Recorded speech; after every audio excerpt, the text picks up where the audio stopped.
Kim Brennan is back here. She's now say it for me again. Mehndi Body artist. Henna has a lot of words. A lot of people, it's henna. The act of getting a henna is called a henna. To be wearing it is you're wearing henna. It's the verb and the noun at the same time. And it's derivative of the henna, which is the Arabic.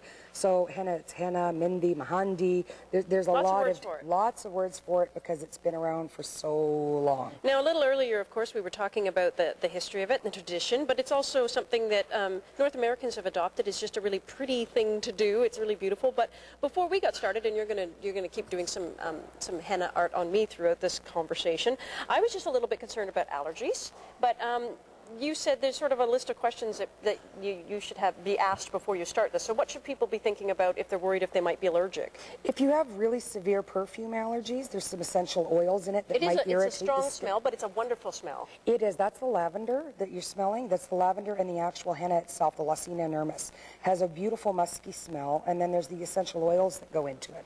But if you have certain allergies to perfumes or G6PD syndrome, which G6PD syndrome. I don't know what it is, but if you had it, you'd know it. You'd be allergic to fava beans. You'd be allergic to mothballs, and it's usually people of Arabic descent. But in this day and age, that's not easy to tell. Right. Okay. So if you have those, then this would not be the thing for you. This would not be the thing for you. If you're a healthy, robust person, you could probably, and you do have G6PD and you're female, you could probably get a small henna and not have a large reaction. A lot of women will do it, but you know, I would never advise it. No, and you should probably check with your doctor or your allergist first in that case. And there's also pregnancy henna where people will get their bellies done for a blessing way ceremony.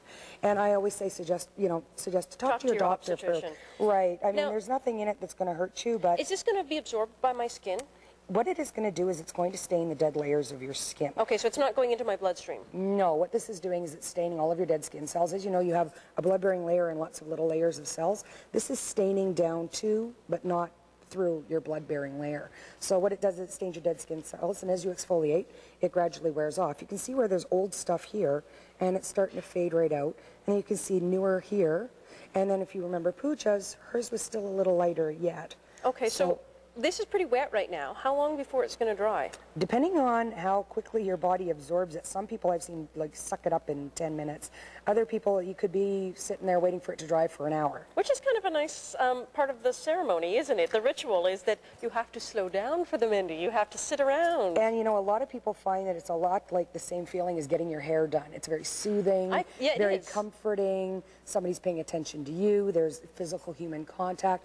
A lot of people find that it's almost a, you know, pardon the corniness, a magical experience. It is lovely because, you know, you and I are just sort of sitting here chatting and working, and if you had a whole group of girlfriends around you doing the same thing, that could be really fun. If you were going to be professional about it, like it's your wedding and your pictures are forever, you probably don't want your auntie doing it or your best friend, as nice as that sounds. Yeah. But for a girl party, it's a matter of everybody getting together. You don't need a professional.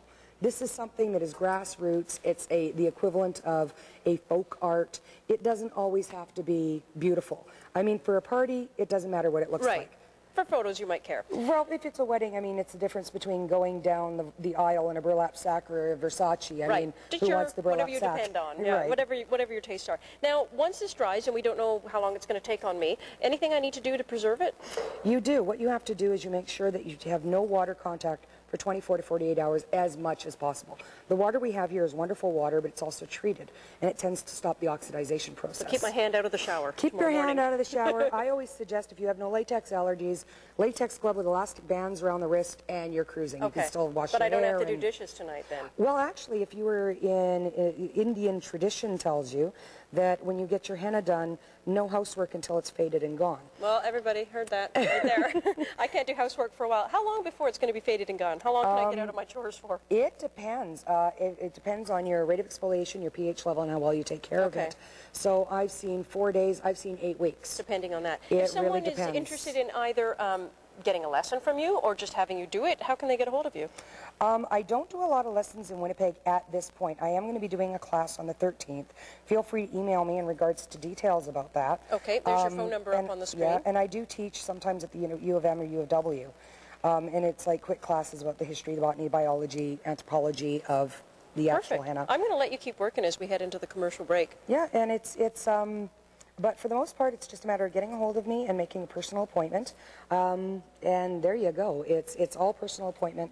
I do most of the high-end Indian bridals. Perfect. As well as Sangeet's parties, the whole Well, nine thank you for yards. doing this morning. We're going to take a break. We'll be back with Jimmy Mack after this.